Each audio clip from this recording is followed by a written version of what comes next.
Hello everyone. पिछले दो lecture में आपको मैंने पीरियोडिक टेबल लर्न करने की ट्रिक बताई थी और आपको एटॉमिक नंबर किसी का भी कैसे हम निकाल सकते हैं उसका तरीका बताया था। ठीक है, अब इस लेक्चर में बताऊंगा कि किसी का भी electronic configuration with in 10 second हम कैसे लिख सकते हैं। ठीक है, कितना भी एटॉमिक नंबर हो, 100 200 कितना भी एटॉमिक नंबर हो आसानी से हम लिख सकते हैं। ओके, तो देखिए तीनों चीज़ें एक दूसरे से लिंक है। एक क्वेश्चन के माध्यम से हम कहते हैं अगर आपको पीरियोडिक टेबल लर्न रहेगा तब आप एटॉमिक नंबर निकाल पाएंगे। अगर आपको एटॉमिक नंबर पता है तब आप इलेक्ट्रॉनिक कन्फिग्रेशन लिख सकते हैं। तो ये क्या नाम है, नीट 2017 का क्वेश्चन है। दिया है कि an element Z, atomic number दे रहा है 114, तो बोल रहा है इसमें से कौन सा उसका इलेक्ट्रॉनिक कन्फिग्रेशन है। ठीक है, तो इसी एग्जाम्पल से मैं ले लेता हूँ। ठीक है, 114 वाले से। तो देखिए जेड इज इक्वल्स टू क्या दे रहा है आपका 114 दे रहा है। अब बोल रहा है कि इसका इलेक्ट्रॉनिक कन्फिग्रेशन लिखना है। ठीक है, तो मैंने क्या बताया था आपको, किसी का भी इलेक्ट्रॉनिक कन्फिग्रेशन लिखना है तो आपको नोबल गैसों के एटॉमिक नंबर याद होने चाहिए और उसका सेल नंबर। तो helium, neon, argon, krypton, xenon और रेडन, क्या याद होना चाहिए इनका atomic number. Atomic number helium का 2 होता है, नियॉन का 10 होता है आपका। ठीक है, आर्गन का 18 होता है, क्रिप्टॉन का 36 होता है और जेनॉन का 54 और रेडॉन का 86।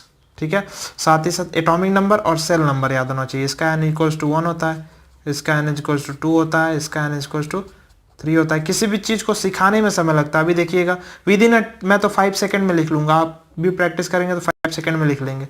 इसका n इक्वल्स टू 4 होता है, इसका n इक्वल्स टू 5 होता है और इसका n इक्वल्स टू 6 होता है। ठीक है, यहाँ 5 आ रहा है तो 5 सेल नंबर, यहाँ 6 आ रहा है तो 6 सेल नंबर। ठीक, तो आपको पहला स्टेप क्या सोचना है, जिसका भी इलेक्ट्रॉनिक कन्फिगर लिखना है, पहला स्टेप आपको ये सोचना है कि कौन सी नोबल गैस है जो इससे पहले आ रही है। तो 114 से पहले कौन सी नोबल गैस आ रही है, रेडॉन 86।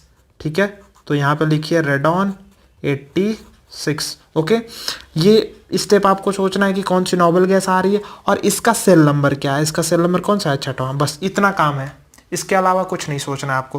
कि जो जिसका भी इलेक्ट्रॉनिक कन्फिग्रेशन लिखना है उसको, उसमें से आपको ये सोचना है कि उससे पहले कौन सी नोबल गैस आ रही है और उसका सेल नंबर क्या है। ठीक है, यहाँ से काम बहुत आसान है। सेल नंबर पता चल गया तो इसके बाद जो भी sp-df ऑर्बिटल भरे जाएंगे ना, इससे निकल जाएंगे। देखिए इसके बाद जो s ऑर्बिटल या p ऑर्बिटल भरेगा वो कौन सा भरेगा, n+1 वाला भरेगा। मतलब n की वैल्यू 6 है, मतलब 7s भरा जाएगा और 7p भरा जाएगा।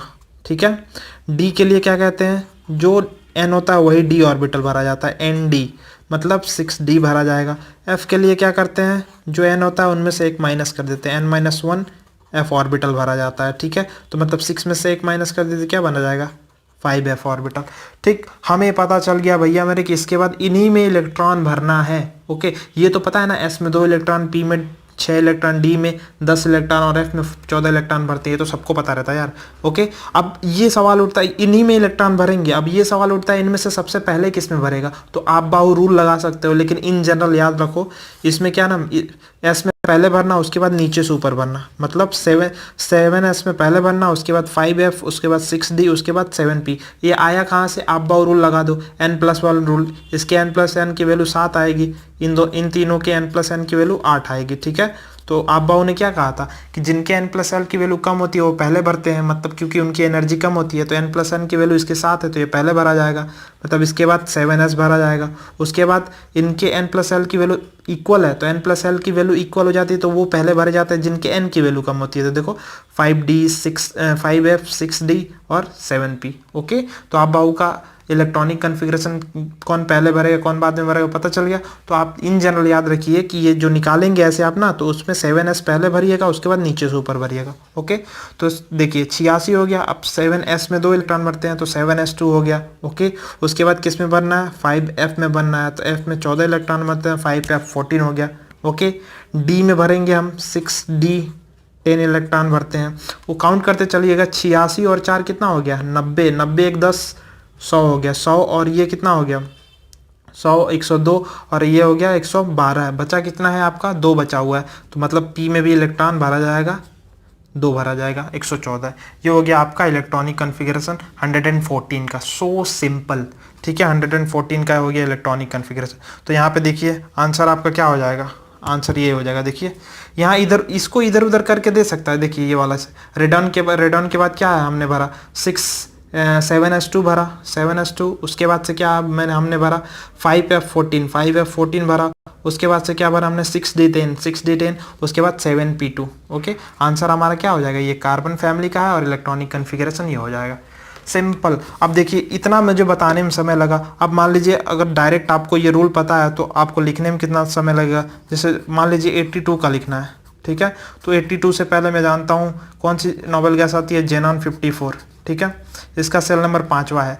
ओके, तो आप लोग ये निकालते हैं, अगर ये निकाल के प्रैक्टिस हो जाएगा, ठीक है, तो इसके बाद कौन सा आपका SP भरा जाएगा, मतलब S और P के लिए क्या कर देंगे, n+1 कर देंगे, तो 6s भरा जाएगा, 6p भरा जाएगा। ओके, उसके बाद से कौन सा D के लिए कर देंगे, ND। ओके, तो यहाँ पे 5d भरा जाएगा और F के लिए क्या कर देंगे, n-1f। ओके, तो यहाँ पे कौन सा 4f भरा जाएगा। सिंपल। S में पहले भर दो 6s2, उसके बाद नीचे से ऊपर 4f14, ठीक है, उसके बाद 5d10, काउंट करते रहो यार, 54 और ये 54 2 56 हो गया, 56 4 60 हो गया।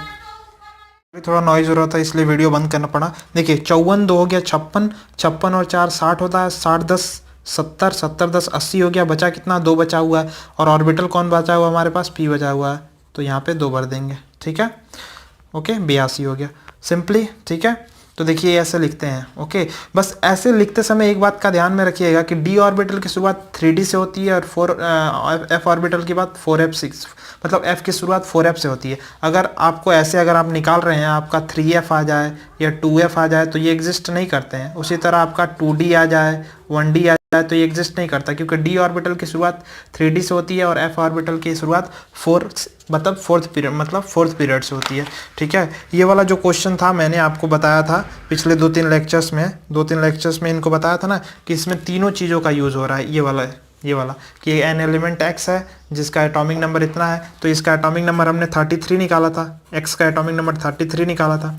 अब 33 का इलेक्ट्रॉनिक कन्फिग्रेशन लिखेंगे तो 33 से पहले कौन सा आ जाएगा यार, आर्गन 18 आएगा, आर्गन 18।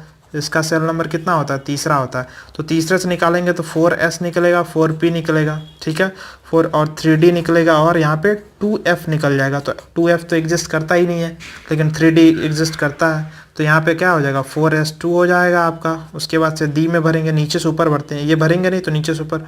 उसके बाद 3d10 हो जाएगा आपका। उसके बाद से क्या हो जाएगा, 3d10 के बाद 4p, देखिए कितना बचा, 18 2 हो गया 20, 20 10 30, और यहाँ 4p 3 हो गया, ठीक है। तो आंसर क्या होगा, इसके PS में 2 इलेक्ट्रॉन है, ठीक है। इसमें से ऑप्शन कौन सा हो जाएगा, D ऑप्शन है। It has half filled P orbital and completely field S and D orbital, ठीक है। S ऑर्बिटल कंप्लीट है, यहाँ पे देखिए S2 है और D10 है, completely filled S and D orbital है और हाफ फिल्ड P ऑर्बिटल है, तो इसका आंसर D हो जाएगा।